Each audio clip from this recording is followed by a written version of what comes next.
नमस्कार दोस्तों, मैं सूरज फिर से स्वागत करता हूं आपके ही अपने YouTube चैनल हिंदी विद सूरज में। तो दोस्तों, आज हम हिंदी व्याकरण सीरीज के 20वां पार्ट लेके हाजिर हैं और इसमें जो प्रश्न आएंगे 20 से 22 प्रश्न जो होंगे वो यकीनन आपकी आगामी परीक्षा के देखते हुए ही प्रश्न बने हुए हैं और इससे आपको आपकी परीक्षा में काफ़ी मदद मिलेगी। तो दोस्तों, ज़्यादा समय नहीं लेते, चलते हैं पहले प्रश्न की तरफ और पहला प्रश्न देखेंगे।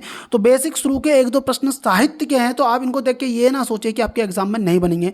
यकीन मानो दोस्तों, ये साहित्य में भी टॉप मोस्ट प्रश्न हैं जो बार बार पूछे जाते हैं।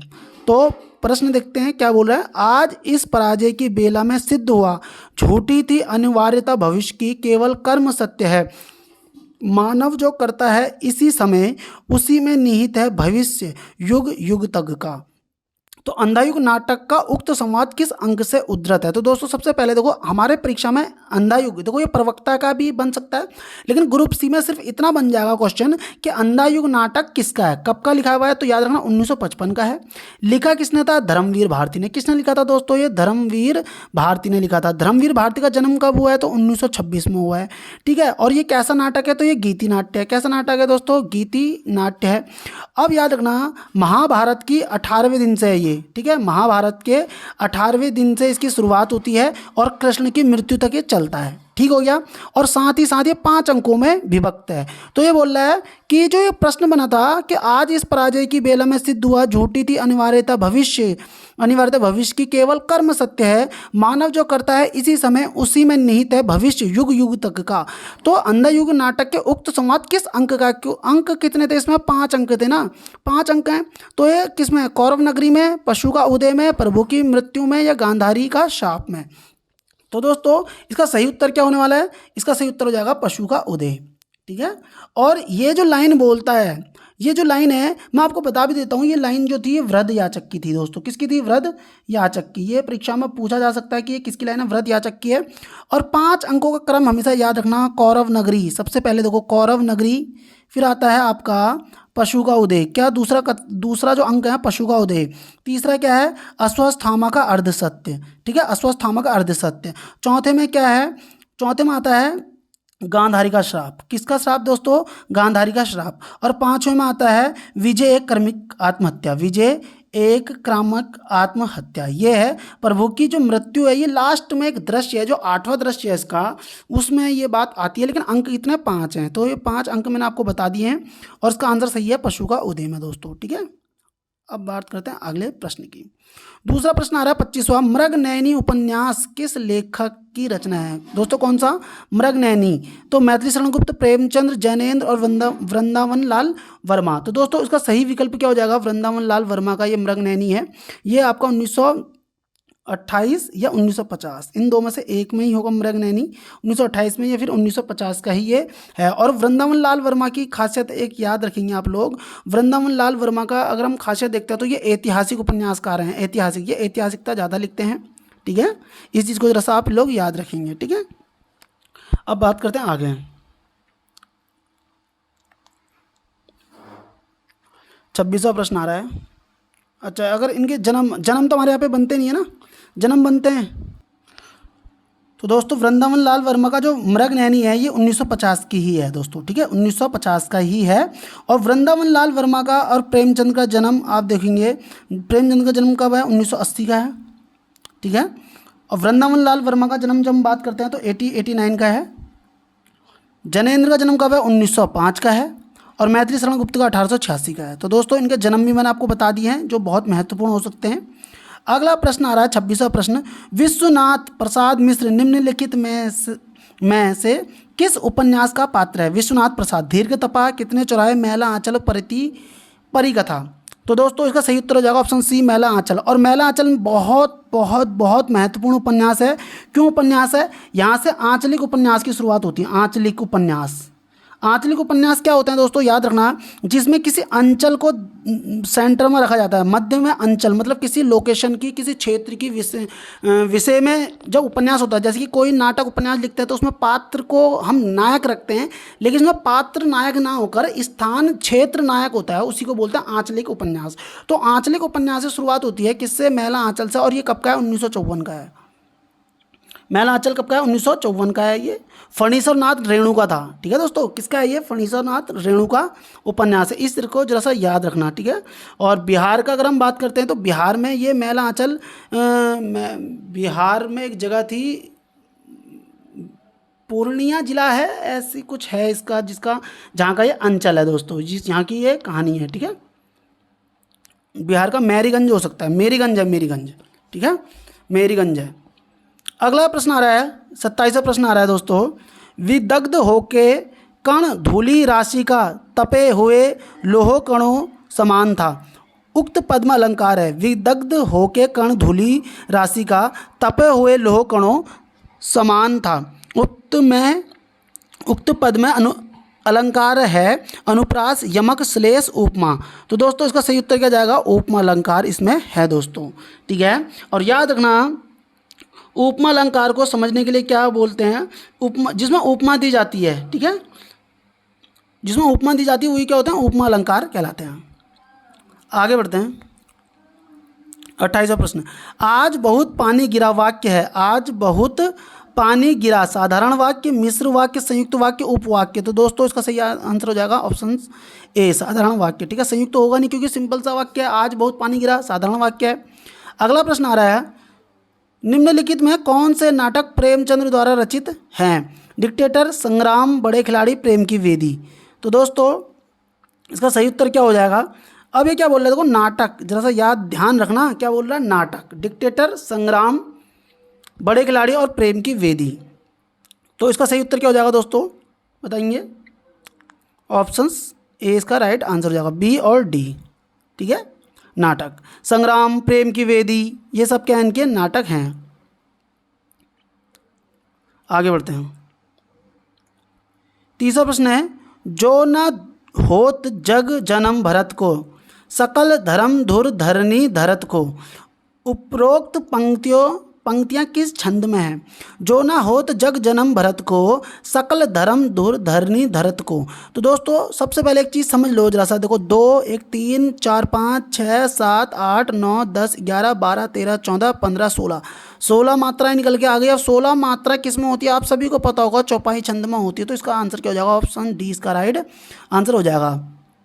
31वां प्रश्न आ रहा है, हास्य रस का स्थायी भाव क्या है? हास, उत्साह, आश्चर्य, भय। तो दोस्तों इसका सही उत्तर क्या हो जाएगा? ऑप्शन ए इसका राइट आंसर हो जाएगा। स्थायी भाव सभी को पता है ना, हास। आगे बढ़ते हैं, निरपेक्ष 32वां प्रश्न आ रहा है दोस्तों। क्या आ रहा है? मैं इसको थोड़ा सा बड़ा कर देता हूं ताकि सबको दिखाई दे। 32वां प्रश्न है, निरपेक्ष का सही विलोम प्रत्यक्ष, परोक्ष, सापेक्ष, प्रतिपक्ष। तो दोस्तों इसका सही उत्तर क्या हो जाएगा? ऑप्शन सी इसका राइट आंसर हो जाएगा। सापेक्ष का विलोम क्या होता है? निरपेक्ष होता है। कौन सा वाक्य संयुक्त वाक्य का उदाहरण है? देखो संयुक्त वाक्य मैं इतने बार बता चुका हूँ वाक्यों को, आप अगर प्लेलिस्ट में जाकर व्याकरण सीरीज देखेंगे तो आप समझ जाएंगे। ना कोई आया ना कोई गया, वह जैसे आया वैसे ही गया, वह आया और गया, वह आया तभी तो गया। तो इसका सही आंसर क्या हो जाएगा?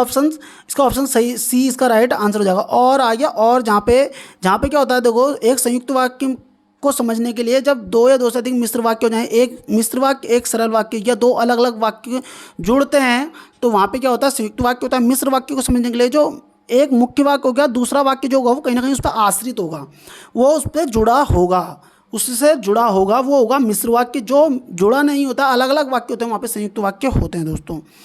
आगे बढ़ते हैं, 34वां प्रश्न, मोरा जोबना नवेल रा भयो है, गुलाल कैसे कर घर दीनी बकस मोरी माल। उक्त काव्य पंक्तियों के रचयिता कौन है? ये आईएमपी फैक्ट है, याद रखना। तुम्हें लग रहा होगा ये क्या चल रहा है, लेकिन आईएमपी है, बहुत ज़्यादा महत्वपूर्ण है। मोरा जोबना नवेल रा भयो है, गुलाल कैसे घर दीनी बकस मोरी माल। उक्त काव्य पंक्तियों के रचनाकार कौन है? धर्मदास, अमीर खुसरो, दरिया साहब और यारी साहब। तो दोस्तों इसका देखते ही आप समझ गए होंगे इसका आंसर क्या है? अमीर खुसरो। अमीर खुसरो ने 11 राजाओं का राज्य सिंहासन देखा है। 1232 से 1253 से 1325 इनका कार्यकाल रहा है अमीर खुसरो का, याद रखना। ठीक है दोस्तों, अमीर खुसरो हिंदी के पहले खड़ी बोली वाले कवि भी ये हैं। 35वां प्रश्न आ रहा है, हीरामन सुआ का उल्लेख आता है कबीर ग्रंथावली में, पद्मावत में, सूर सागर में, रामचरितमानस में। तो जायसी की रचना थी पद्मावत 1540 की दोस्तों। कब की थी? 1540 की थी। उसमें एक गुरु का जो संकेत दिया है वो हीरामन तोता से दिया हुआ है। तो इसका राइट आंसर क्या हो जाएगा? ऑप्शन 20 का राइट आंसर हो जाएगा। आगे बढ़ते हैं दोस्तों।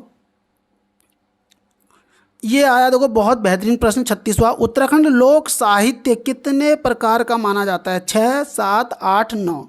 बहुत अच्छा प्रश्न है दोस्तों, ये याद रखेंगे। इसका सही उत्तर क्या जा रहा है? ऑप्शन ए इसका राइट आंसर है। उत्तराखंड का लोक साहित्य कितने प्रकार का माना गया है? तो 6 प्रकार का माना गया है, जिसमें कि लोकगीत आता है नंबर 1 पे, लोकगीत। दूसरे पे लोक कथा गीत, लोकगीत, कथा गीत।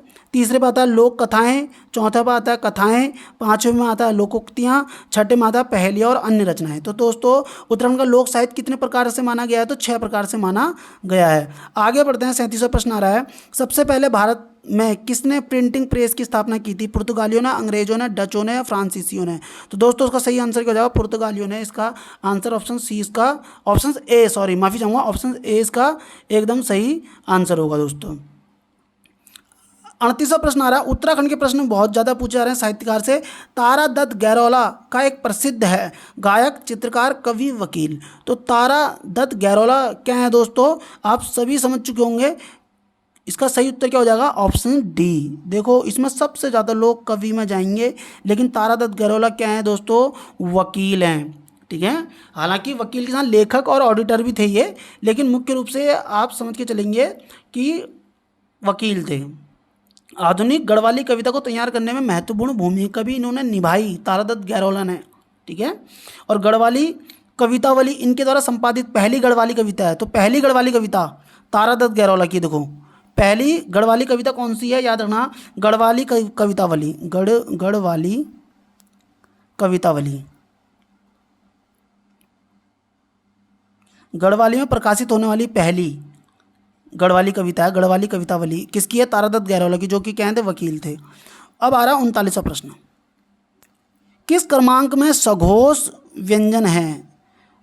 देखो अघोष, सघोष, समझ रहे होंगे सभी लोग। तो क, ख, य, र, त, थ, प, फ।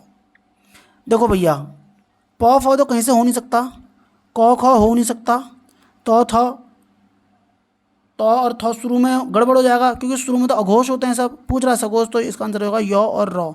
इसका राइट आंसर क्या हो जाएगा दोस्तों? य और र, क्योंकि जो अल्प प्राण अंत्यस्थ व्यंजन होते हैं वो क्या होते हैं? सघोष अल्प प्राण होते हैं। याद रखना सभी लोग। 40वां प्रश्न आ रहा है। तोड़ती पत्थर कविता किसकी है? भैया ये तो IMP फैक्ट है, बिल्कुल याद रखना। तोड़ती पत्थर याद रखेंगे इसको, ये इस तरीके से याद रखना। लो, अनामिका भाग 2, भाग 2 में प्रकाशित हुई है ही। ठीक है, अनामिका भाग 2 क्यों बोल रहा हूँ, इस चीज़ को जरा सा याद रखना। अनामिका जो पहली आई थी वो आई थी 1923 में, और जो दूसरी आई है वो आई है 1938 में। तो याद रखना, राम की शक्ति पूजा है ना, सरोज स्मृति, और आपकी तोड़ती पत्थर, रेखा, जॉर्ज पंचम की, जॉर्ज पंचम से भी रिलेटेड एक कविता थी। अष्टम जॉर्ज प्रथम के प्रति, इस तरीके से अष्टम जॉर्ज पंचम के प्रति, इस तरीके से कविता भी है। तो है किसकी? महादेवी वर्मा, जयशंकर प्रसाद, सूर्यकांत त्रिपाठी, निराला, अज्ञे। तो मैंने इनके बारे में सारी डिटेल आपको बता दी, आप समझ गए होंगे। सूर्यकांत त्रिपाठी, निराला। महादेवी वर्मा का जन्म कब हुआ है दोस्तों? 1907 में हुआ है। जयशंकर प्रसाद का जन्म कब हुआ है? 1989 में हुआ है। अज्ञे का जन्म कब हुआ है? 1911 में हुआ, 1911 में। सूर्यकांत त्रिपाठी निराला का जन्म क्या हुआ? 97 में, 80, ये सब गड़बड़ हो गया। 1889, 1911, 1907 और 1897, ये इनका जन्म हो जाएगा दोस्तों। 41वां प्रश्न। आंचलिक उपन्यासकार की संज्ञा इनमें से किसे दी गई है? यशपाल, जैनेन्द्र, रामरक्ष पैनीपुरी, फर्नीश्वर नाथ रेणु। तो दोस्तों इसका सही विकल्प आंसर हो जाएगा ऑप्शन डी। देखो मैला आंचल आ गया ना। देखो आंचलिक उपन्यासकार की संज्ञा इनमें से किसे दी गई है? तो मैला आंचल 1954 वाला, मैं फर्नीश्वर नाथ रेणु। ठीक है, बिहार का मेरीगंज गाँव था। केशव दास द्वारा रचित आध्यात्मिक ग्रंथ का नाम क्या था? रामचंद्रिका, विज्ञान गीता, कवि प्रिया, रसिक प्रिया। तो आप देखते ही विकल्प को जाएंगे किसकी तरफ? केशव दास, जिनका जन्म कब हुआ है दोस्तों? 1555 में। मृत्यु हुई थी इनकी 1617 में, याद रखना। अलंकारवादी वाले कवि हैं ये केशवदास। केशवदास द्वारा रचित आध्यात्मिक ग्रंथ का नाम क्या था? रामचंद्रिका, विज्ञान गीता, कवि प्रिया या रसिक प्रिया? तो जहाँ तक मैं मानता हूँ बच्चे इसमें रामचंद्रिका में जाएंगे, जबकि ये हो जाएगा गलत आंसर चलेगा विज्ञान गीता। ठीक है, 1612 की थी ये। कब की थी दोस्तों? 1612 की है। प्रबोध चंद्रोदय का ये अनुवाद है। ठीक है, प्रबोध चंद्रोदय का ये अनुवाद है। ऑप्शन 20 का राइट आंसर है। 43वां प्रश्न आ रहा है, दोहावली किसकी रचना है? कबीरदास, तुलसीदास, सूरदास, रहीमदास। तो दोहावली किसका है दोस्तों? आप सभी को पता हो, ये तुलसीदास की प्रसिद्ध रचना है दोस्तों, ब्रज भाषा में लिखी हुई है। 44वां प्रश्न और आज का अंतिम प्रश्न, कूटज के लेखक कौन है? कूटज श्याम सुंदर दास। ये निबंध है दोस्तों। क्या है दोस्तों? ये निबंध था कूटज। श्याम सुंदर दास, अध्यापक पूर्ण सिंह, विद्यानिवास मिश्र, हजारी प्रसाद द्विवेदी। तो इसका सही आंसर हो जाएगा हजारी प्रसाद द्विवेदी। कूटज कब का? 1964 का, या फिर 1964। ठीक है, कूटज 1964 या 1954, इन दो में से एक आंसर है। 64, 54 कूटज। तो मैं थोड़ा कंफ्यूज हो रहा हूँ 64 या 54 में, तो आप लोग देख लेना, है ना। 64 या 54 इनमें से कंफर्म है, एक आंसर होगा। कूटज 1954 हो सकता है दोस्तों इसका आंसर। ठीक है, तो मुझे 54 लग रहा है इसका, कूटज का 1954। तो उम्मीद करूँगा आज के प्रश्न आपको अच्छे लगे होंगे। हो सकता है आपको साहित्य ज़्यादा लगा हो, लेकिन साहित्य दोस्तों बिल्कुल ऐसा साहित्य है, तो मैं लग रहा होगा ये बहुत अंदर की चीज़ें बिल्कुल नहीं है, बहुत ऊपर की चीज़ें हैं। और परीक्षाओं में अगर इनसे प्रश्न बनते हैं तो उम्मीद है कि इन राइटरों के यही प्रश्न बनेंगे, क्योंकि ये सबसे फेमस क्वेश्चन है। तो उम्मीद करूँगा आज की वीडियो आपको अच्छी लगी होगी। और आज की वीडियो अगर आपको अच्छी लगी तो प्लीज़ वीडियो को लाइक करेंगे, चैनल को सब्सक्राइब करेंगे और करेंगे प्यारा सा कमेंट। मिलता है नेक्स्ट वीडियो में। Thank you, bye bye.